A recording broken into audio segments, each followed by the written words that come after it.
broadcasting and streaming live all across America. This is Home Talk USA with Michael King, where we will discuss topics pertaining to your home with industry-leading experts. Michael King is a licensed general contractor with more than 30 years of experience in home improvements and the author of Contracting with the King. Join us this hour for our segment Invent America with your co-host, the Inventor Lady Rita Crompton. Discover what's next in the home improvement industry and explore new products and innovations. Or if you have that next great big idea, learn what it takes to bring your invention to the world. As Michael King and Rita Crompton talk to America's inventors and innovators. Remember, the America of tomorrow is being invented today. We invite you to visit us at HomeTalkUSA.com, one of the best resources for home improvement information around today. Your best life begins with your best home, and there's no place like Home Talk. That's HomeTalkUSA.com. And now, we proudly present Invent America from the #1 home improvement radio program in the country, Home Talk USA, with your host, the Cajun contractor, Michael King, and his co-host, the Inventor Lady, Rita Crompton. Yeah, hey, welcome back. This is Home Talk USA right here on the Home Improvement Broadcasting Network, King's Broadcasting. I want to welcome all of you for Hour 2. This is the Invent America show, part of the Home Talk USA family. I'd like to invite right now my co-hosts, the Inventor Lady herself, Rita Crompton. Hey, Miss Rita, how you doing? I'm fine. How are you today? Hanging in. I definitely want to thank you. A lot of our audience is now tuning in. They heard you at the top of Hour 1 on the Home Talk USA show, and but hey, it's your time to shine with your guests and your topics. I know, Rita, we talked about this in the past, but why has some products just sell better than others? Well, one of the things that we've learned, nobody put pandemic in their 2020 business plan. It was awful. And a lot of people who are working on new products when the time hit, a lot of places tried to go to virtual trade shows. Didn't work. We need the face-to-face contact. And I think a lot of inventors, they assume that by the time they get to the marketing part of it, they're broke. It costs so much to manufacture these days. And what we try to do is help them get to Are you available in another that contact, that face-to-face. I'm finishing up recording my weekly show. Inventors, when they're going to the shows, can get face-to-face contact, eye to eye. People can see the product. They can test the product. They can hold the product. And that is still what gets consumers to take out their wallet. And it doesn't matter if it's the consumer themselves there or a buyer for a store. The buyers know. They know what their customers are looking at. They know what they're going to pay for something. Well, when I get an inventor that says, oh, I'm going to charge $50 for this, and it's a $24.99 retail product, inventors need to hear that. And the only way they believe it is when somebody else is telling them face to face. And so that's what we've learned. I want to make a point too. It's not necessarily that the product is better sometimes. Yeah. Sometimes that has nothing to do with it. It's just the way it was marketed, the way, like you say, the way the story was told, how they're marketing it. There's a lot of time, we watch commercials, listening to commercials on radio, watching it on television, that we know there's other products better than what's being presented. But for whatever reason, the other side is not presenting their story.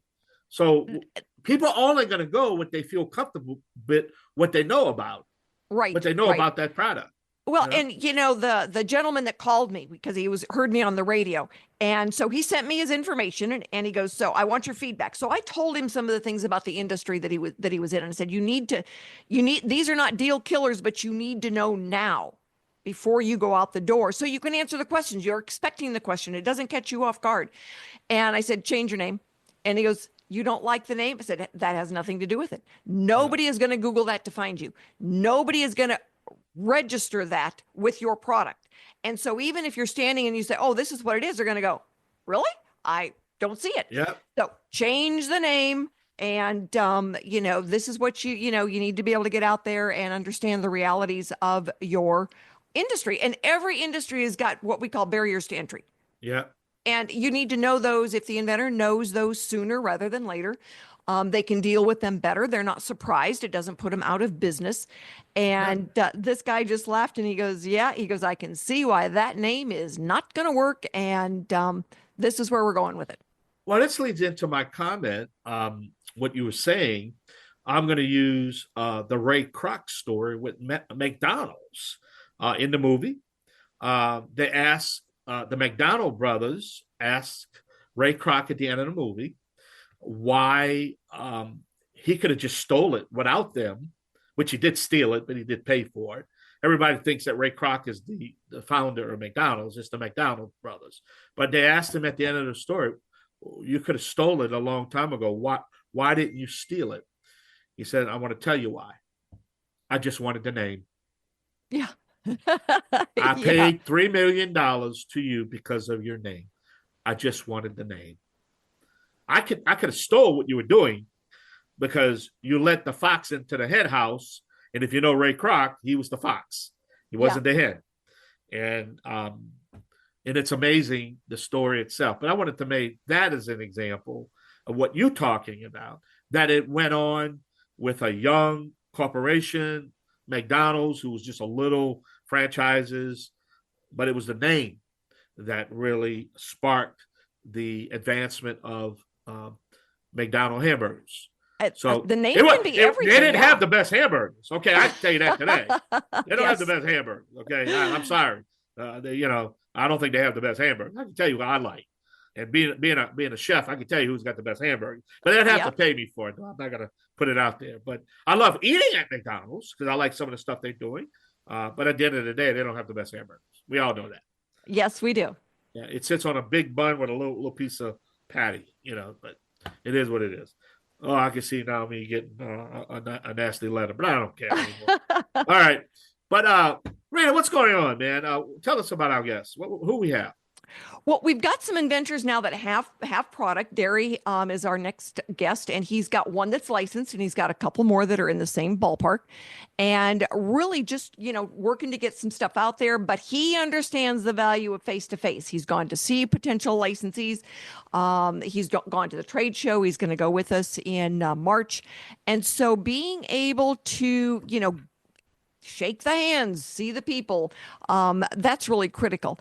And so those are some of the, we've got another guest doing the same thing, understanding how important it is to really do the face-to-face. And Lee was with us last year. He's going to be my next guest. And he doubled his sales in 6 months using one of the providers out there that we met. So those are some of the things that we're going to be talking about, is just how important it is to have the face-to-face. Yeah, I tell you, I love talking to these young developers, and they just got all great stories, to share with us. You know what I mean? Well, our industry expert is Patty Duffy. She was out there with us last year. She worked the show. She's part of the staff that I take with us, and this is what she does professionally, is work these shows. And it was wonderful because one of the guys that had a product there, and she goes, I didn't see too many people here for this product, but I just went to that industry show 2 weeks ago. So here's all the contacts I made at that show for this inventor. So having people out there like that work these shows professionally, they may know other folks that went to other shows, but it doesn't necessarily mean they're not going to give us those leads. And so Patty and crew out there are just wonderful to work with. Rita,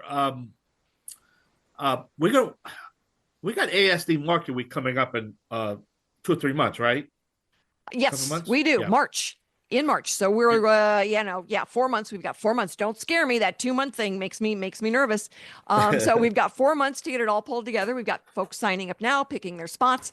So if you know any inventors out there who are looking to show off, they've got product. It doesn't have to be right now that they've got products. Sometimes they're just beginning and they've got prototypes. Others have inventory and they've been doing it for a few years. We're there to help and we're there to show off.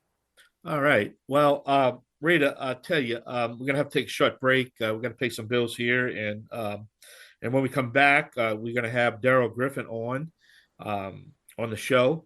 But don't forget, HomeTalkUSA, check out everything on the website. You can click the Invent America show And then we're going to have Greg Owens with Made in America at the top of our third hour. So we got a lot of information and education out there. So just go to HomeTalkUSA.com. We are streaming live on the World Wide Web, 24/7, 365. You can check out our weekly podcast, which is also broadcast on our website. And you can click the Invent America show and the Made in America show off our website, or you go directly there. It don't really matter how you get there. Right, Rita, as long as you get there, right? That's right. That's right. And you know what? You have a question, you call me, because I do answer my phone even on the weekend. Yeah, that's right. So let's take a short break right here on Home Talk USA radio program, Invent America show, Miss Rita Crompton. Don't forget, top of the next hour, we're going to have Greg Owens with Made in America. Yahee! Me and Rita will be right back.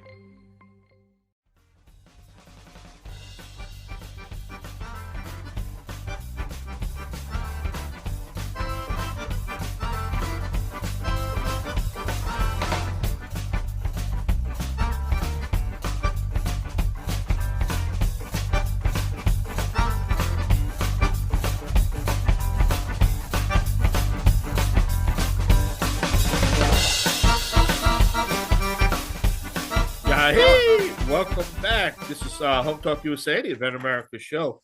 Don't forget that this segment of the show is sponsored by Trimmer Slab. Need to replace those rotten missing wood found in driveways, sidewalks. Install incredibly fast. Looks great. Can be removed. It's trimmerslab.com. Rita, who's our first guest? Our first guest today is Derry Griffin. He is a contractor, builder, construction guy out in California. I have to be really careful when I call him because he's usually up on a roof and using his prototypes and his tools that he has invented. And I've known Derry for, Derry, 5 years now. You've gone to several shows with us, getting ready to go to ASD Market Week again, licensed one of your products last year. And one more patent has issued and another one is due to issue anytime. So with that in mind, all right, tell everybody what you have invented so they know. What have I not invented? That would be. We've only got a few minutes here, my dear. Okay, so I've invented a line of products that I believe will make life easier for contractors in the field. Little devices that just help you on a ladder, basically all designed with safety in mind, I guess, and convenience. So what have I designed? A caulk gun holster, basic tool that every contractor in every field uses a caulk gun. Yet there is no device to keep it attached and within reach on your body so that it doesn't fall off a ladder, etc. So I came up with that. What else? A same idea for spackle knives, caulking knives, whatever you want to call those. It's always been a problem, at least for me personally, whereas you got it stuffed in a pocket, you got it here, you got it there, it's falling off a ladder. So I came up with another holster that they just magnetically attach to your body so they're always within reach and safe, basically safe and protected. The wheelbarrow, free-wheel wheelbarrow. Yeah. Coming soon. Okay, wheelbarrow that can just go over steps, bumps. It's just an easier wheelbarrow to use on a rough surface on hilly terrain. And what was the other one, Rita? I forgot to say. It's the cap. Yeah. Oh my goodness, the cap. You know, I think that was your first one. And about then I was doing all kinds of spackle and had caulking guns, and every morning I'd get up and go do stuff, and this stuff would leak all over and make me crinky. Right. I was surprised that was actually the easiest patent to get. It's simply a retractable caulking cap. It attaches to the gun, so it's always on the gun, within reach, but out of the way when you don't need it. And amazingly, yes, I got that patent and I licensed that product. And someday I might actually get paid for that. Yes, so, they're always a work in progress, and getting it out there and getting people used to seeing it. So, that brings me to my question. It's like, you have found that the face-to-face demos gets more attention. It gets more people excited than trying to do it with just a video or something on social media. It's not that social media doesn't have a place, but introducing it for a new product is really not productive. Well, I think that people who go to trade shows go there for a reason. They're the type of people who need to feel, touch, and talk directly with the manufacturers, the inventors, whoever's involved in that particular product. Obviously, there is a huge market online now for products. People buy all kinds of things online. And I personally get a lot of response just from industrial videos that I've done on products, people requesting the product. And that's the irony of it all. I get a lot of requests, but I am not manufacturing, because to get something manufactured is so expensive, it's so difficult. You need to have a groundswell of actual interest for manufacturers to even have a conversation with you in the first place. So that's very difficult. And you would think in this day and age, 2024, that these problems would have been solved, but apparently not. So that's up to us, right, Rita? We're going to solve this problem. That's right. Yeah. That's right. It's getting out there and looking folks in the eye. And I think a lot of it at the ASD Market Week is there's a lot of buyers there, and they want to see what it is. They want to, when there's so many times when what is shown online is not necessary, it doesn't work well. It might break real easy. I've had guys say it's, I've learned to ask, is that a rendering, or is that really a functioning prototype? And they go, well, it's a rendering. And I asked somebody if it was a rendering, and they go, what is that? And I said, it's a picture that moves. Well, you can do renderings of life on Mars. It doesn't mean that there is life on Mars. You can do renderings of me swinging from that tree out there, and I'm not going to be doing that. So, when we look at functioning prototypes, how tough is it? Is it going to do? Your prototypes are excellent. They are in full service. And I think that, companies that are looking at the potential of licensing, that's what they want to know. They want to know, is the intellectual property good, and does the product work? And can we make it at a price the consumer will pay? I assume. So what's next for you, my dear? Next is, I'm going to go to that show in Vegas with you in March, I believe, right? Yep. And who knows what the winds are going to blow. I have no idea. I just keep going and keep hitting my head off the wall, and eventually something is going to break, be it my head or the wall, but that's the game, right? It's a game. That's right. That's right. We are going with guns blazing. The cool new thing this year is that our VP of marketing, the VP of buyer relations, she's going to be on the show next week and talk specifically about this show. But it's really cool because she talks to the buyers before the show starts. So she will talk to then different buyers for different companies that would buy tools and show them the products online and invite them to come and see us after the show opens, which is huge. We've never had that before. We've never had a group like ASD Market Week to really help all of our inventors. And we're the only innovative section there, which again is really cool. So we're the only new products. We are the only ones that have, a Stephanie out there working for us ahead of time. Okay, no pressure. Cool. Love it. So we're looking forward to it. And I am going to be taking a break here so that we can go and pay some bills. But I want to let everyone know that we are going to a huge trade show, ASD Market Week. We're going to be talking about it next week. But if you know anybody out there that is an American inventor, they've got a product maybe in the marketplace or trying to get into the marketplace, and they would like to join us, have them call me. I do answer my phone even on the weekend, and my phone number is everywhere. If you Google Inventor Lady or invent-america.com, guess what? We're going to come up, and we're going to come up first. So we are really easy to find. If you've got any questions, shoot them over to me. We are doing Inventor Roundtable meetings. They are free. If you've got a product and you want to be on the radio, guess what?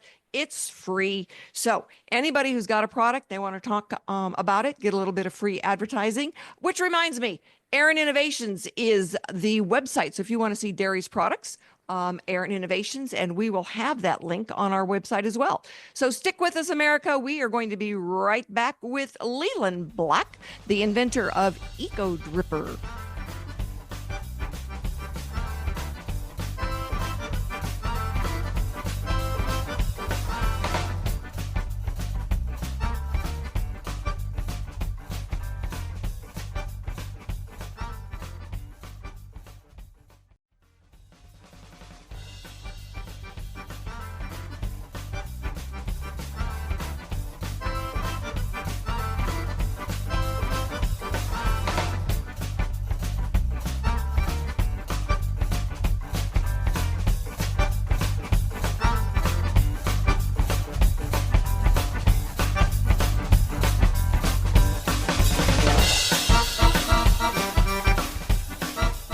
Hello, everyone. Thanks so much for being with us for this segment of Invent America. And this segment is sponsored by TrimSlab. Need to replace rotten or missing wood that we often find in our driveways, sidewalks, and decks? It installs easily and incredibly fast, looks great, and can be removed. It's TrimSlab, and you can find TrimSlab.com for some more information. So my next guest is Leland Black, and he is the inventor of Eco Dripper. Eco Dripper went with us to ASD Market Week last year. Then he started selling some more online. Very cool product. And all of your plants will be able to drink their own amount of water. I would stop killing things because I overwater. Leland, please tell everybody how to rescue their indoor plants. All right. Well, the first thing I like to start with is I like to educate people, because education lets them understand what they're dealing with and then how my product works. So the first thing is, did you know that your plant roots have the same suction as a vacuum cleaner? I had a water department that said they did the test, and they said those plant roots have to pull water through 3 inches of dirt and the same CFMs as your vacuum cleaner to get that water. So that's how, or the process I'm going to make my product work. Second, then, my product creates a pond of water inside, kind of like your dog water device, and the bottle decides the height of the pond. And when those roots are thirsty, it will siphon the water off the top of that pond up 3/8 of an inch and then down into the soil. So it is not a gravity flow or a drip system. That's how simple this product works. That's amazing, because I don't think that most people realize that different plants take different amounts of water. They go around and they just water everything. And a succulent, you water it the same way you do your petunias, you're going to kill it. Yeah, they call it Watering Wednesday. I have to laugh about Watering Wednesday. But I have a plant I take to the shows. I have 2 of them, actually. And one I have on the front that I explain how it works and whatever. But then I got one behind me with the camouflage on the bottle to show I can make it disappear. And I tell them that the front plant that I use takes only a week and a half to drain a 20-ounce bottle, but the one behind me takes 3 weeks. So it's totally upon the plant.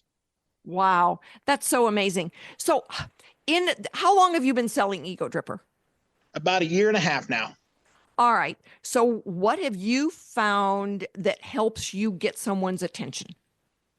I've tried talk media, which is TikTok. I've done people that are on Instagram, and they show people how to grow pots and plants.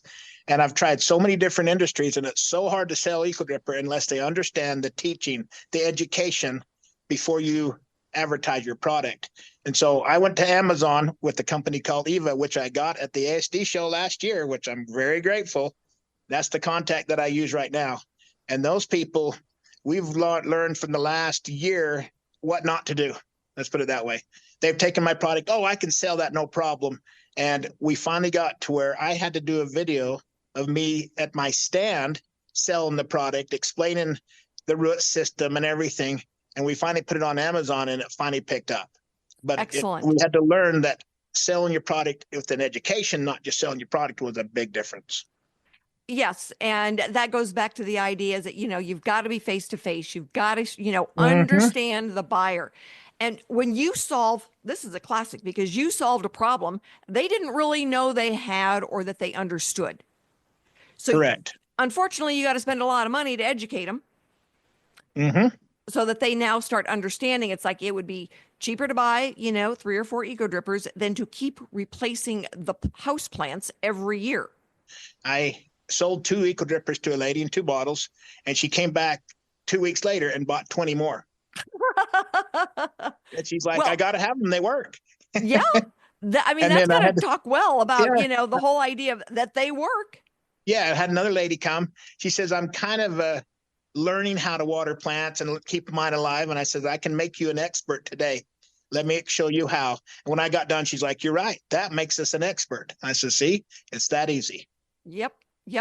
So where can our listeners go and find Eco Dripper? Right now, they can go to Amazon. And on Amazon, you get your better deal out of everybody, because I got 3 packs and 5 packs, which will give them the best deal, even better than me at the show. And then I got ecodripper.com. So those are the 2 places they go. And so what's next for you? What are you, I know you've talked about the fact that you've got other products, but what's next for Eco Dripper? What's your goal? What are you trying to do? Well, after dealing with everything I have, I'm going to stick to little shows, little trade, going to that I can afford. But it's, of course, dependent on my investor. And that's been the hard part, is finding the money to keep doing that. But little shows, and then pushing Amazon more than anything, because that has been our best success we've ever had. Even though they take their pricing, I actually figured it out. I have Intermountain Farmers here in Utah, and I got it into all their stores, which is 23 stores. And I make the same amount of money per Eco Dripper as selling to Intermountain Farmers that I do on Amazon. So I'm like, well, what's the difference? Amazon, I'm over the whole, Utah, USA, Canada, and Mexico. Why wouldn't I do that instead of worrying about going to more IFAs, Intermountain Farmers? Right. So you are manufacturing yourself, correct? Absolutely. Yep. Have you ever thought about licensing? We do. We have. It's just trying to find the money to do that. And so I need to sit down with you and see how and what works with you and try to do that. And I want to do that on my new product coming up. I'm actually today finishing some of the parts and pieces for it. I think you're going to love it. So yes, I definitely want to do that with you. So. All right. Well, we're going to talk this week about some of those next steps, and we'll take it from there. So everybody, just kind of we fill in the blank spots. The difference between manufacturing and selling yourself is you got to do all the selling. And it's hard when you're a little guy. When we license it, somebody else is going to make it, sell it, and send you a royalty check. So that's Derry, who was on just before you.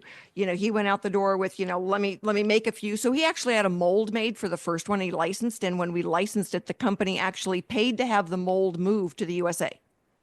Wow. It was in Mexico. So they paid to have it moved. Yeah, I would so license right now then the way that sounds, because I've never done that. I've never really understood it. But yeah, when you talk licensing, I am all for licensing right now. I told somebody the other day, if I could have somebody take my product and totally take over the whole sales of this and I manufacture it, I'd be a happy man. So well, licensing, they actually even take over the manufacturing. And they pay to fight any infringement. If somebody infringes on you, they pay for the product liability insurance. Yeah. And they just send you a royalty check. So that is one thing. Let's talk about it. Yeah. Okay. A lot of inventors are shooting for that as they move on, because like you, they've got other ideas. Derry's doesn't even have a sexy prototype yet for the wheelbarrow, but he's working on it, getting it out there. And so he had to work on his. I think I actually met him in Utah when I was out there one time. He drove in from California to meet me when I was out there, and he was just getting started, and that was 5-6 years ago. So we just met last year. So, we've got some ground to cover then. And so anyway, we will talk about the difference between licensing and, being that growing company when you grow internally. Startups, we don't really care for startups when you've taken other people's money, because they get kind of cranky when you don't sell fast enough. We're going to have you back on. We're going to sell some of those Eco Drippers. So anybody out there who wants an Eco Dripper and you want to see what's going on, ecodripper.com. Very cool product. And as we've learned today, your plants drink differently than humans do. And so where somebody wants a gallon of water a day, somebody else wants just one water bottle. So plants are the same way. And so if you don't want to kill your plant or have them dry up, that tends to be my problem, either overwatering or underwatering. Eco Dripper is the product that you want to get your hands on. And I am sure that Lee has got a full inventory and he can fill any orders out there. And we're going to help you do that, Lee. Thank you so much for being on today. I appreciate it. And all of you listeners out there, we are going to be right back with our industry expert. And we are going to talk more about how do you get products out there and where we're going to be going in March. So stick with us, everybody. We will be right back after we go and pay a few bills.